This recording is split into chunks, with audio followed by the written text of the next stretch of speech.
Join our community by subscribing. Every click helps us share more stories like this one. The introduction.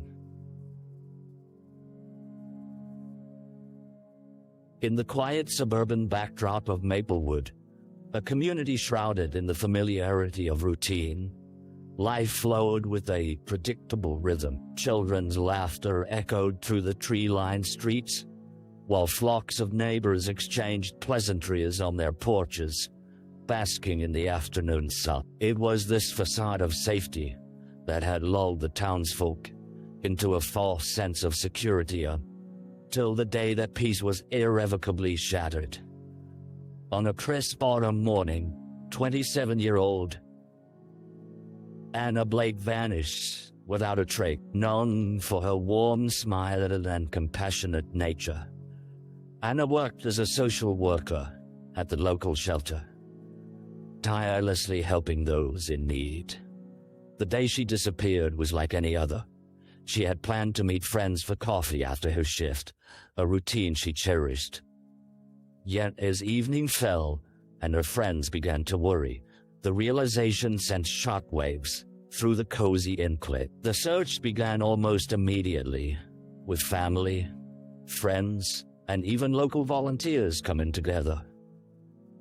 But as the hours trickled into days, desperation began to set. Police scoured the local area parks, wooded trails, and even nearby lake, hoping to catch a break, a clue that would lead them to Anataya. The community, once a place of laughter and safety, now held its breath, teetering on the edge between hope and despair.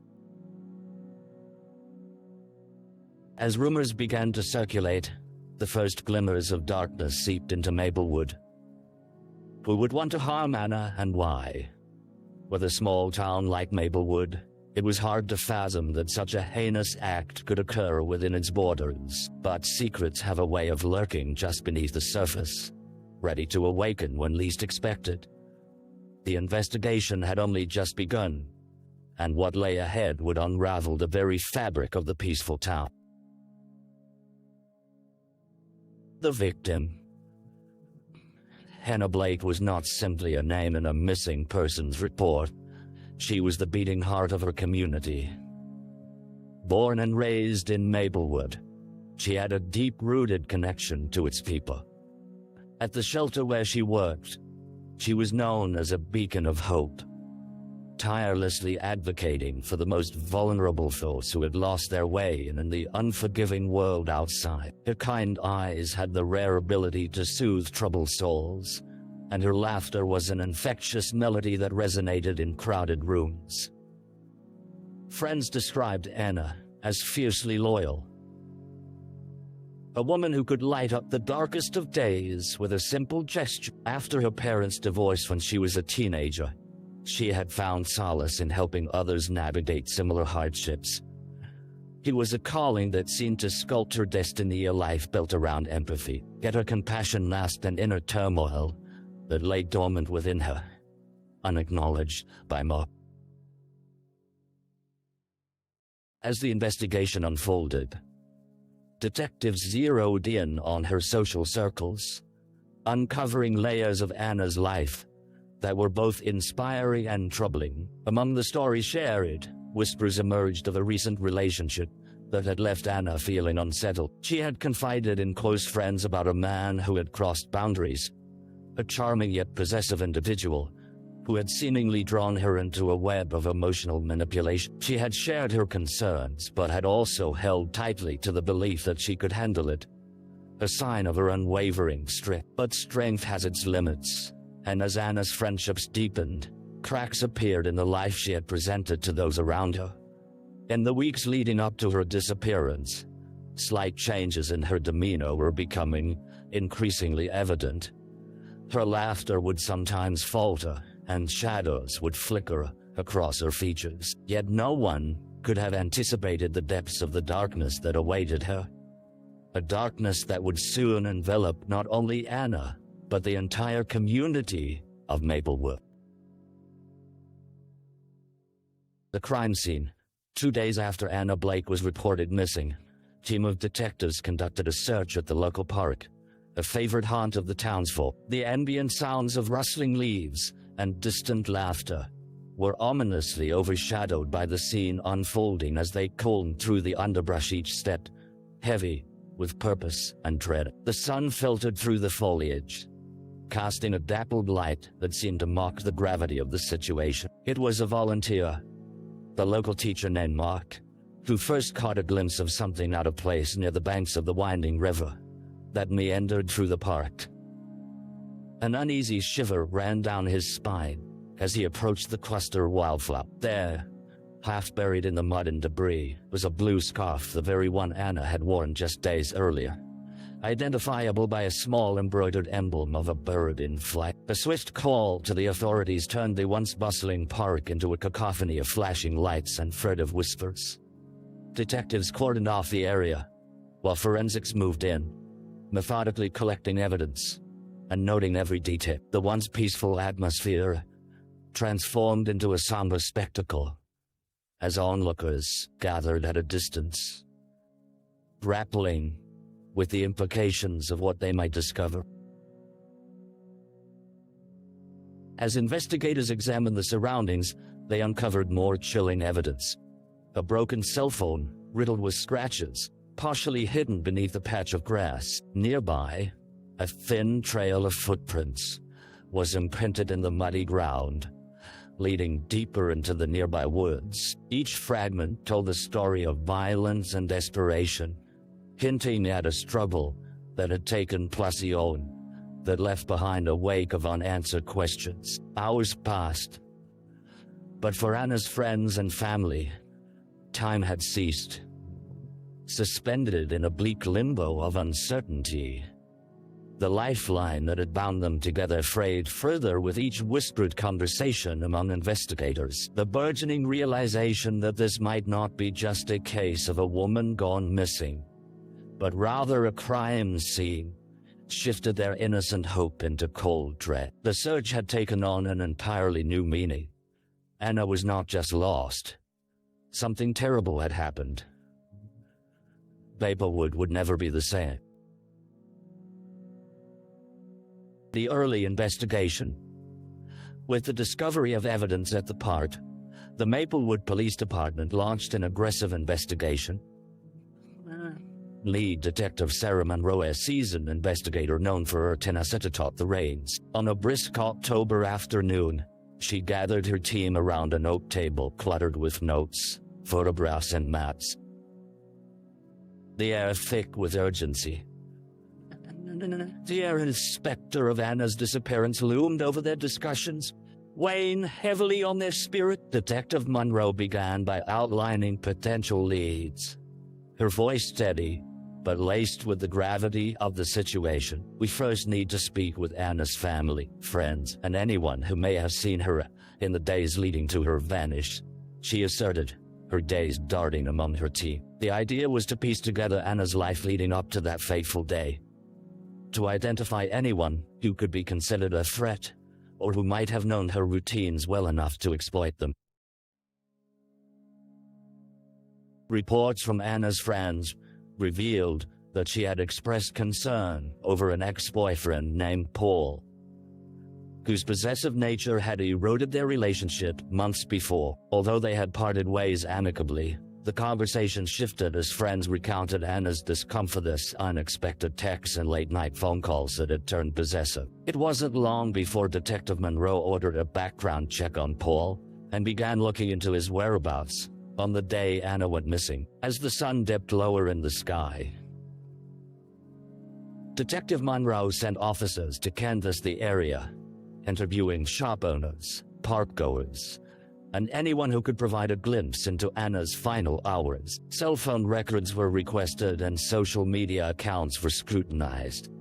Each detail mattered, and every person questioned became a piece in a complex puzzle. With each passing hour, the community's worry swelled, and fear found its way into conversations at coffee shops and the local grocery store. Tension blanketed Maplewood as more details came to light, revealing cracks in a picture-perfect image of suburban life. What had seemed like an isolated incident now threatened to unveil a hidden web of connections, secrets, and potential betrayals, injecting urgency into the determination to find Anna before time slipped even further away. The dead ends. As the days turned into a week, the once vibrant energy of Maplewood transformed into a palpable sense of dread. Hope soared and crashed with each lid that flickered into existence, only to fade into darkness. Detective Monroe and her team worked tirelessly, holding nightly strategy meetings filled with scribbled notes and the weight of frustration. Each call that ended without answers tightened the knot of anxiety growing in their stomachs. Investigators pursued every lead with fervor, speaking to individuals connected to Anna, from co-workers at the shelter to acquaintances she had met through community events. Paul, the ex-boyfriend identified as a person of interest, initially cooperated with authorities, asserting that he had not spoken to Anna in months. He had an alibi. He was out of town on the day she disappeared, corroborated by hotel receipts and a time-stamped credit card statement. Each piece of evidence exonerating him only deepened the mystery, pushing Monroe's team to backtrack to square one.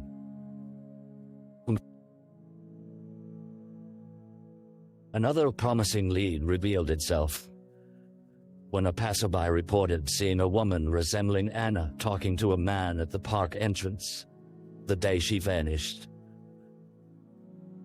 But when investigators tracked down the witness, the description quickly unraveled. The woman turned out to be an entirely different missing person from a neighboring town, while the man remained an enigma, lost to the haze of memory and uncertainty. Meanwhile, tech teams were combing through Anna's social media profiles and messages, searching for any clues that could lead them to her whereabouts. They uncovered benign conversations and routine interactions, but nothing that hinted at any danger lurking close by.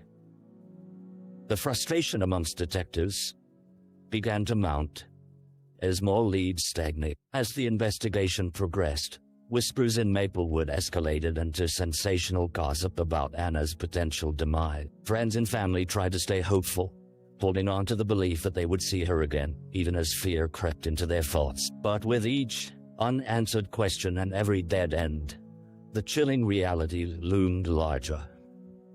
Anna was still missing, swallowed by the shadows, and the community was left grappling with a sense of vulnerability that shattered their cherished illusion of safety. A break in the case.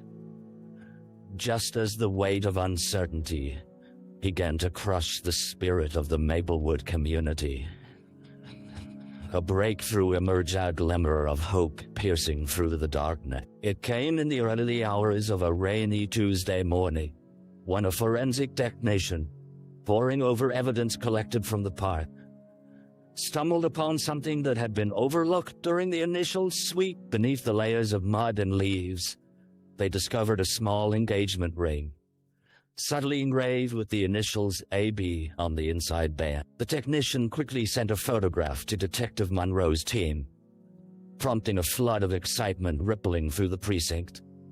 Anna had recently mentioned a ring to her friends, claiming it belonged to her mother, a cherished heirloom. The implications were significant. This ring had not been lost, but deliberately placed.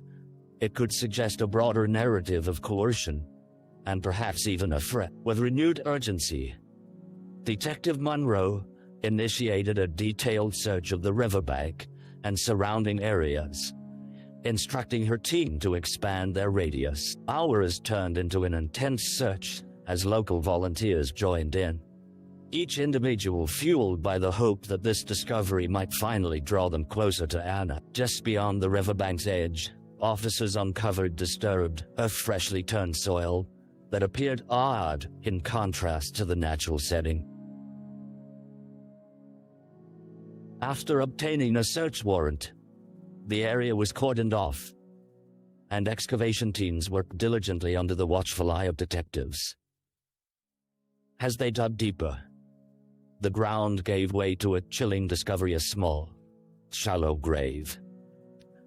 In the dim light, the unmistakable contours of a body became evident, sending ripples of horror through the onlookers who had gathered at the edge of the cordon. While forensic teams proceeded with the delicate task of recovery and identification, local authorities moved to notify Anna's family, a dark tapestry woven into the fabric of their life. The atmosphere grew dense with unresolved emotions. A mixture of dread and faint hope embraced the community.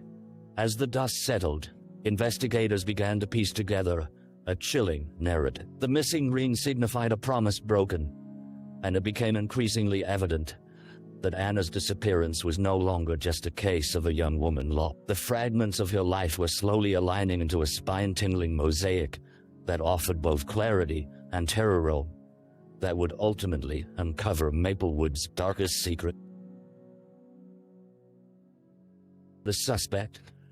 As news spread about the harrowing discovery, the once tight-knit community of Maplewood shuddered under the weight of mounting dread. Detective Monroe, now tasked with the solemn responsibility of seeking justice for Anna,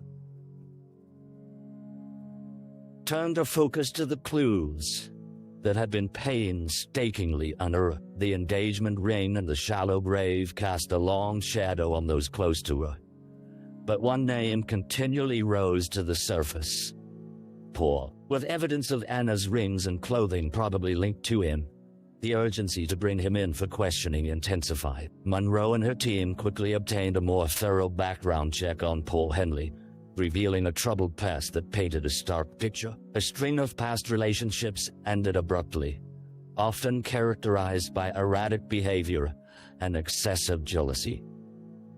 As they delved into his life, layers of his fragile psyche began to peel away, exposing deep-rooted insecurities and emotional instability.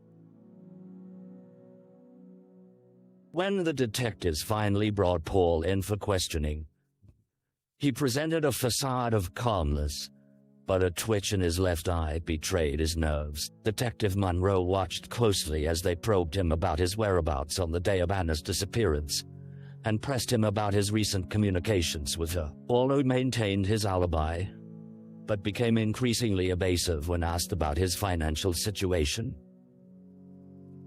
indicating mounting debt and a worrying obsession with Anna as the center of his universe. During the interrogation, sensitive records from Anna's social media began to paint a troubling picture. The messages unveiled a pattern of controlling behavior, from Paul arguments over minor issues, accusations of infidelity, and attempts to monopolize her time. It appeared his love had twisted into possessive mania, a transformation that left Anna feeling trapped, with a sense of foreboding creeping in.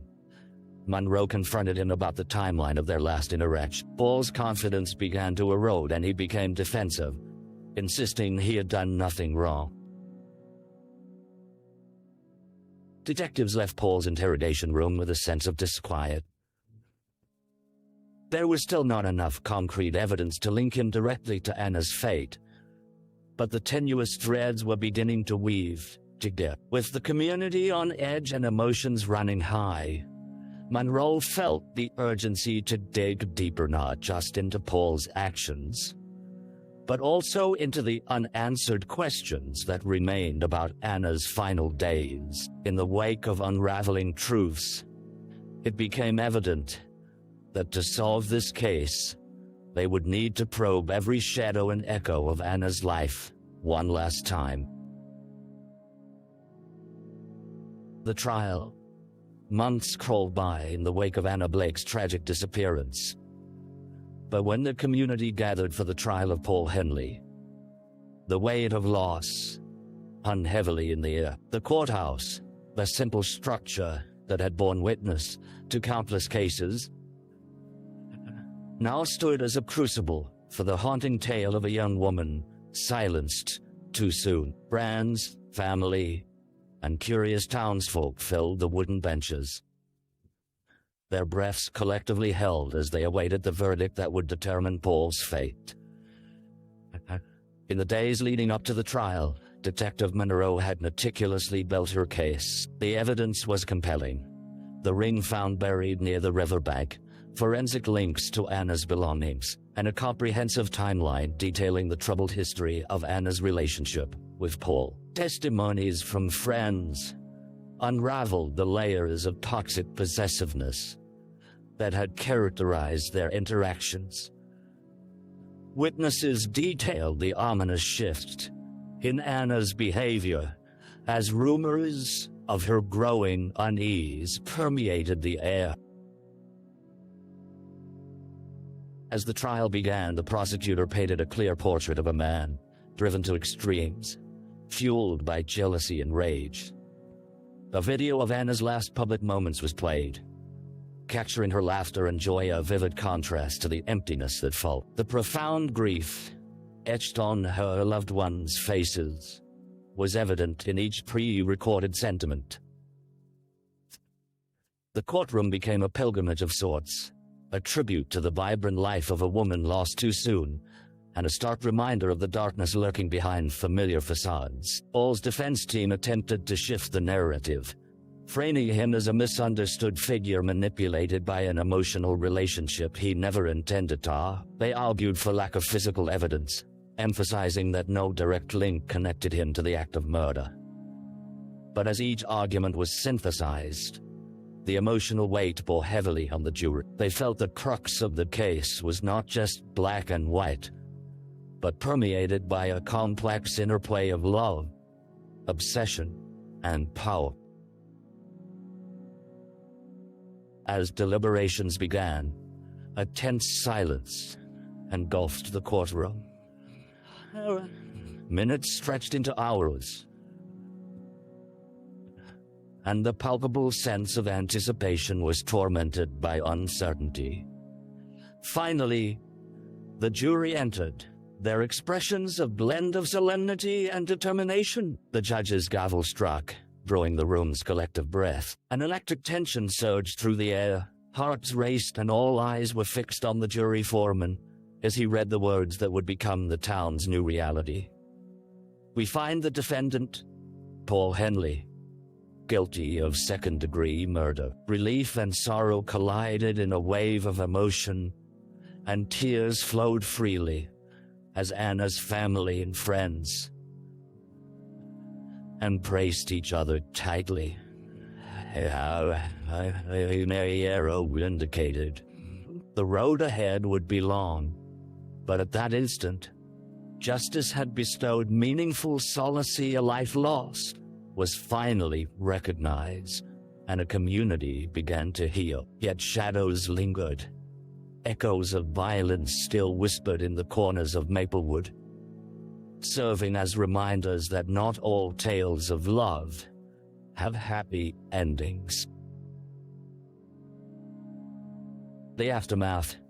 In the weeks and months that followed the trial, the town of Maplewood breathed a mixture of relief and profound sorrow. The conviction of Paul Henley brought a semblance of justice, but it did little to fill the gaping void left by Anna Blake's tragic absence. Her family, though grateful for a verdict, found themselves grappling with a haunting reality, a world forever altered without her gentle spirit. As the seasons changed, the community mourned in unison. Vigil gatherings sprouted in the park where Anna had once laughed and shared coffee with friends. Candles flickered through the layers of dust, illuminating the faces of neighbors who felt the weight of loss as if it were their own. Each candle represented a memory, a testament to a life lived with compassion, kindness, and the hope that had been extinguished too soon. Anna's face adorned t-shirts, flyers, and memorial boards as the town came together to honor her lace. Detective Monroe often found himself drawn back to the park, retracing the steps leading to the riverbank where Anna's body had been found. The sense of closure, more ephemeral than tangible, Haunted by the darkness that had unfolded, encountering the gathered memories and sorrowful eyes of the townspeople reminded her of the fragility of peace. It became clear that the loss had sparked discussions that should have happened long ago, conversations about abuse, control, and the importance of recognizing toxic relationships. Support groups formed in the wake of Anna's story, where survivors shared their experiences and found strength and solidarity. Among them was Anna's closest friend, who had become a passionate advocate for awareness around relationship violence, ensuring that in Anna's memory, no one else would languish in silence. With each new voice added to the conversation, the stigma surrounding such issues began to erode, slowly transforming the sorrow of loss into a force for undeniable change. Yet, amid the movement for awareness, echoes of fear and caution remained. Some residents still glanced over their shoulders when night fell, reminded of the darkness that had seeped into their lives. Maplewood, once a hallmark of safety, reflected the wounds of a collective trauma that could not be ignored. In the distance, the laugh of children faded into whispers, branching paths diverging between light and shadow, a palpable reminder that love could quickly turn sinister. As spring breathed new life into the town, the shadows of Anna's memory intertwined with the burgeoning flowers. Detective Monroe understood that her work was not over. Justice had begun its work, but healing was a journey without an end. The story of Anna Blake would remain a poignant chapter in Maplewood's history and narrative of love, loss, and the unwavering pursuit of truth, meant to echo through generations to come. Reflection. As the whispers of Anna Blake's story echoed throughout Maplewood, the quiet moments became reflections of both the pain of loss and the resilience that followed. Detective Monroe often found herself standing at the park where Anna's laughter had once danced among the trees, recalling the community's transformation since the tragic events. Each day, the vibrant hues of autumn painted a stark contrast to the somber memories. Yet the season still lived with shadows, a testament to the scars left behind. Monroe realized that while justice was served in the courtroom, true healing required a deeper exploration of the relationships that had surrounded Anna. Conversations about love, control, and the signs of emotional abuse permeated the community. What once had been a collective silence transformed into a chorus of voices dedicated to ensuring that no one else would endure the same fate as Anna. In moments of solitude, Monroe often reflected on the complexities of human emotions, the thin lines that characterize love and obsession, the choices made under pressure, and the pivotal role of community support. Every face she encountered reminded her that the impact of one life resonates through many. Anna's legacy was now intricately woven into the fabric of Maplewood, a perpetual reminder of resilience in the face of darkness.